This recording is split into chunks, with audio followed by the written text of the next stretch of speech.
Hello everyone, welcome to concept with Sahid sir में, जिसमें हम लोग इंटीग्रेशन का डिस्कशन कर रहे थे और इंटीग्रेशन 1 to 5 का क्वेश्चन एक्सरसाइज 7.1 का 1 to 5 क्वेश्चन हम लोग डिस्कस किए थे। आज हम लोग आगे का डिस्कशन करते हैं, तो चलिए वीडियो को स्टार्ट करते हैं। Find the following integrals in exercise 6 to 20। तो हमारे पास जो 6 to 20 पे कुछ क्वेश्चंस है उसको हम लोग सॉल्व करेंगे जो इंटीग्रेशन का है।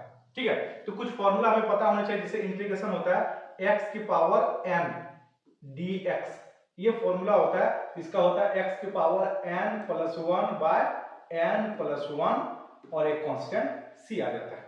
सपोज अगर मैं बोलूं x के पावर अगर हमारे पास 3dx रहे तो क्या हो जाएगा हमारे पास x के power 3 plus 1 3 plus 1 plus c।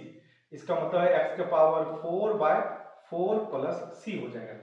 अगर इसी तरह से अगर हमारे x के पावर अगर हमारे पास 2 रहे dx इक्वल टू तो क्या हो जाएगा x का पावर 3 बाय 3 प्लस c। मतलब यहाँ 3 है तो एक बढ़ गया, 2 है तो एक बढ़ गया। इसी तरीके से अगर हमारे पास रहे dx रहे, dx मतलब x के पावर 0 dx हो गया। जो भी रहेगा तो क्या हो जाएगा x के पावर 0 प्लस 1 और नीचे 0 प्लस 1 आ जाएगा एक कांस्टेंट c। तो फाइनली क्या हो जाएगा x बाय 1 प्लस सी। तो एक हमारे पास इस तरह से एक फॉर्मूला हो जाता है। और एक फॉर्मूला हमारे पास होती है जिसको बोलेंगे e के पावर ax का अगर इंटीग्रेशन करेंगे तो हमारे पास आ जाता है e के पावर ax बाय a और एक कांस्टेंट c आ जाती है। तो चलिए इसको हम लोग थोड़ा सिंपलीफाई करते हैं। जैसे कि हमारे पास क्या है इंटीग्रेशन 4e के पावर 3x dx, फिर क्या हो जाएगा dx हो जाएगा। तो 4 को हम बाहर निकाल सकते हैं, कांस्टेंट को हम लोग बाहर निकाल सकते हैं। तो e के पावर 3x बाय e का पावर 3x dx हो जाएगा प्लस आपके पास dx हो जाएगा। तो यहाँ पे 4 का तो 4 ही रहेगा, e का पावर 3x, e का पावर x रहे तो जो a रहता है वही डिवाइड हो जाता है। तो यहाँ पे a के जगह पे क्या 3 है, a का पावर 3x बाय 3 हो गया। और अभी हमने dx का हमने कॉन्सेप्ट सीखा, क्या है हमारे पास यहाँ पे x है और टोटल ओवरऑल का अगर कांस्टेंट बोला जाए तो हम लोग c कंसीडर कर लेते हैं। तो फाइनली इसका इंटीग्रेशन का ये वैल्यू हो गया। अब अगला क्वेश्चन है, ये दिया हुआ है तो इसको सबसे फर्स्ट हम लोग मल्टीप्लाई कर लेते हैं। इसको मल्टीप्लाई किए एक्स स्क्वायर इंटू 1 हो गया, फिर minus x square into 1 by x square हो गया आपके पास, और ये आपके पास क्या है dx है। तो मल्टीप्लाई करते तो क्या हो जाएगा एक्स स्क्वायर, ये और ये कट गया तो -1 बचा और साथ में क्या है dx है। तो क्या हो जाएगा एक्स स्क्वायर dx फिर माइनस dx हो गया। हमारे पास फॉर्मूला क्या है इंटीग्रेशन x के पावर n dx रहे तो क्या होता है x की power n plus 1 by n plus 1 होती है। इसी तरह से यहाँ का अगर हम लोग देखा जाए तो x का पावर 2 प्लस 1 और 2 प्लस 1 होती है। इसी तरह से यहाँ पे अगर हम लोग डिस्कस करें तो यहाँ पे कुछ नहीं है, dx हो गया, dx का हमारे पास क्या होती है x होती है और इसका ओवरऑल का कांस्टेंट को हमने c बोल दिया। थोड़ा सिंपलीफाई करते हैं तो x का पावर 3 बाय 3 हो गया माइनस x और प्लस c हो गया। ये इसका रिजल्ट आपका ये हो गया।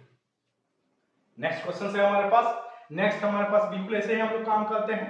क्या हो जाएगा ax स्क्वायर dx आ गया, bx dx आ गया और c dx आ गया। कांस्टेंट को आप बाहर निकाल सकते हो, क्या हो जाएगा x स्क्वायर dx आ गया, फिर b को भी आप बाहर निकाल सकते हो, क्या आ गया dx आ गया, फिर c को भी बाहर निकाल सकते हो, क्या आ गया। तो क्या हो गया a x स्क्वायर, स्क्वायर है तो एक बढ़ जाता है, अभी हमने सीखा। तो x स्क्वायर है तो x क्यूब बाय क्यूब हो जाएगा, जो भी ऊपर रहेगा वही नीचे आ जाएगा। इसी तरह से b आ गया, इस b वाले को हम लोग क्या बोल सकते हैं x स्क्वायर बाय, और c वाले को हम लोग क्या बोलते हैं c इंटू x। एक कांस्टेंट को सपोज हमने d बोल दिया, जो वहां पे हर बार हम c लेते थे यहाँ पे d ले लिया, इसलिए d ले लिए क्योंकि c के साथ मैच ना करे, इसलिए हम लोग इसको d ले लिया। नेक्स्ट क्वेश्चन हमारे पास क्या कहता है, देखिए यहाँ पे इस वाले को बोलेंगे 2x square dx plus e का पावर x dx हो गया हमारे पास। ठीक है, अब हम लोग क्या करते हैं 2 को आप बाहर निकाल सकते हो, x स्क्वायर dx आ गया और इंटीग्रेशन e का पावर x dx आ गया।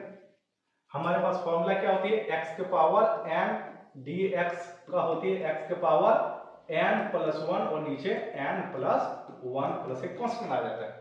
तो इस वाले का वैल्यू क्या हो जाएगा, 2 का तो 2 है, यहाँ पे जो भी रहेगा एक इंक्रीज कर जाएगा, x के पावर 2 है तो 2 का एक इंक्रीज कर जाएगा और उतना से डिवाइड हो जाता है। दूसरा फॉर्मूला था e के पावर ax dx, तो क्या हो जाएगा e के पावर ax बाय आपका a हो जाएगा प्लस c आ जाएगा, मतलब x के साथ जो मल्टीप्लाई में रहेगा वही डिवाइड हो जाएगा। x के साथ क्या मल्टीप्लाई है, 1 मल्टीप्लाई है, तो क्या हो जाएगा 1 से ही डिवाइड कर देंगे क्योंकि लिखने का जरूरत नहीं है। अब कांस्टेंट को हम लोग c बोल देंगे। तो ये आपका इसका रिजल्ट हो गया। नेक्स्ट करते हैं हम लोग, इसको हम लोग सिंप्लीफाई करते हैं। क्या हो जाएगा हमारे पास, रूट x का स्क्वायर, क्योंकि a माइनस बी का होल स्क्वायर में है, a square plus b square फिर माइनस a माइनस बी का होल स्क्वायर, सॉरी, तो root x into 1 by root x हो गया और ये पूरा का पूरा बाहर में dx है। तो यहाँ पे हम क्या बोल सकते हैं, यहाँ पे रूट का स्क्वायर करेंगे तो x हो जाएगा, इसका करेंगे तो 1 बाय x हो जाएगा और ये कैंसिल हो जाए तो क्या होगा 2 हो गया और ओवरऑल बाहर से क्या है dx है। तो इसको हम क्या बोल सकते हैं, x dx बोलेंगे, फिर dx बाय x बोलेंगे, फिर -2 dx बोलेंगे। तो यहाँ पे क्या हो जाएगा x square by 2, d integration हमारे पास फॉर्मूला dx बाय x होती है, इसका फॉर्मूला ln x हमारे पास फॉर्मूला होती है। तो इसको हम क्या बोल सकते हैं, ln x -2 और dx है तो क्या हो जाएगा x हो जाएगा, ओवरऑल कांस्टेंट को हमने c बोल दिया। आई होप ये वाला पार्ट क्लियर हो रही होगी। नेक्स्ट क्या करता है, नेक्स्ट हमारे पास ये है, इसको सेपरेट करेंगे तो क्या x का पावर 3 है और इसको x का पावर 2 कर दिए, फिर 5x स्क्वायर है और यहाँ पे x स्क्वायर है और यहाँ पे 4 बाय x स्क्वायर हो गया और ये हमारे पास क्या हो गया dx हो गया। इसको अगर हम लोग सिंप्लीफाई करते तो यहाँ पे क्या बचेगा, x बचेगा, तो यहाँ x आ गया, फिर x स्क्वायर कटेगा तो यहाँ पे क्या बचेगा 5 बचेगा, 4 का तो 4 रखा और ये ऊपर चला गया तो x के पावर -2 dx बचेगा। इसको स्प्लिट कर लेते हैं, अलग अलग कर लेते हैं, x dx हो गया प्लस 5 dx हो गया, फिर 4 x के पावर -2 dx हो गया। इसका तो सिंपल कॉन्सेप्ट है x स्क्वायर बाय 2, यहाँ 5 को बाहर निकाल दो dx का क्या हो जाएगा x हो जाएगा, यहाँ पे -4 है, इसका क्या हो जाएगा x का पावर -2 प्लस 1 और -2 प्लस 1 हो जाएगा, एक कांस्टेंट क्या हो जाएगा c हो जाएगा। तो फाइनली यहाँ पे हमारे पास रिजल्ट हो जाएगा x square by 2 plus 5x minus, इसको अगर करेंगे तो 4x के पावर -1 और यहाँ -1 और एक कांस्टेंट क्या आता है c आ जाता है। तो फाइनली x स्क्वायर बाय 2 लिख देंगे प्लस 5x आ गया, इस वाला माइनस माइनस क्या आ जाएगा प्लस हो जाएगा और ये वाला पार्ट नेगेटिव है पावर में तो नीचे कर देंगे तो पॉजिटिव आ जाएगा, एक कांस्टेंट c हो जाएगा। तो फाइनली इसका रिजल्ट क्या हो जाएगा, ये हो जाएगा। अगला क्वेश्चन ये है हमारे पास, देख सकते हैं हम कि x के पावर 3 है, 3x है प्लस 4 है और ये रूट का मतलब हो गया x का पावर 1 बाय 2 और यहाँ पे क्या है dx है। सेपरेट कर लेते हैं, x का पावर 3 और यहाँ x का पावर 1 बाय 2 dx हो गया, फिर 3x और x का पावर 1 बाय 2 dx हो जाएगा, फिर 4 क्या हो जाएगा dx बाय x के पावर 1 बाय 2 हो जाता है।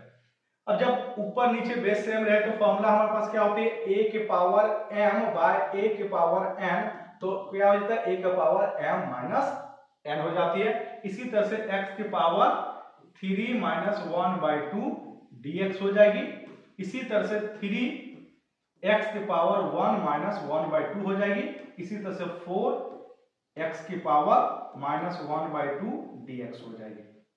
ठीक है, इसको हम थोड़ा सेपरेट करते हैं, सिंप्लीफाई करते हैं। यहां पे क्या हो जाएगा x की पावर सिंप्लीफाई करेंगे क्या हो जाता है, यहां पे देखिए 3 बाय 2 सॉरी यहां पे आपके पास है 3 है, 3 माइनस 1 बाय 2 एलसीएम लेंगे तो क्या हो जाएगा 6 माइनस 1 बाय 2 तो क्या हो जाएगा 5 बाय 2। इस तरह से आप यहां पे क्या हो सकते हैं, ये 5 बाय 2 dx आ गया। यहाँ का देखेंगे 1 माइनस 1/2, इसका सिंप्लीफाई करेंगे तो एलसीएम में क्या हो जाएगा 2 माइनस 1/2, तो 1/2 हो जाएगा। तो इसका क्या हो जाएगा प्लस 3x की पावर 1/2 और ये dx हो जाएगा। और इसका क्या होगा 4x की पावर माइनस 1/2 dx हो जाएगा। ठीक है, अब हम लोग आगे का हम लोग सिंप्लीफाई करेंगे। आगे का सिंप्लीफाई करते हैं तो क्या हो जाएगा, यहां से हम इसको सिंप्लीफाई करते हैं तो x की पावर 5/2 प्लस 1 और यहां 5/2 प्लस 1 हो जाएगा। ठीक है, फिर दूसरा x की पावर 3 है, यहाँ पे x की पावर हमारे पास हो जा रही है 1/2 प्लस 1 और 1/2 प्लस 1, और तीसरा हो जा रही है 4x की पावर माइनस 1/2 प्लस 1 और माइनस 1/2 प्लस 1। एक कांस्टेंट को हमने c कंसीडर हमने कर लिया। तो फाइनली इसको करेंगे तो x की पावर क्या हो जाएगा, एलसीएम लेंगे तो 7/2 और नीचे भी क्या हो जाएगा 7/2। यहाँ 3 है आपके पास, x के पावर 3/2 और यहाँ पर भी क्या है 3/2। 4 है x की पावर 1/2 और क्या हो जाएगा 1/2 प्लस c। ये 2 ऊपर चला गया तो 2/7, x की पावर 7/2 हो गई, प्लस ये ऊपर चला गया, ये 3 से 3 कैंसिल हो गया, ये ऊपर चला गया 2 हो गया, x का पावर 3/2 हो गया, ये ऊपर चला गया तो हो गया 8x का पावर 1/2 प्लस c हो गई।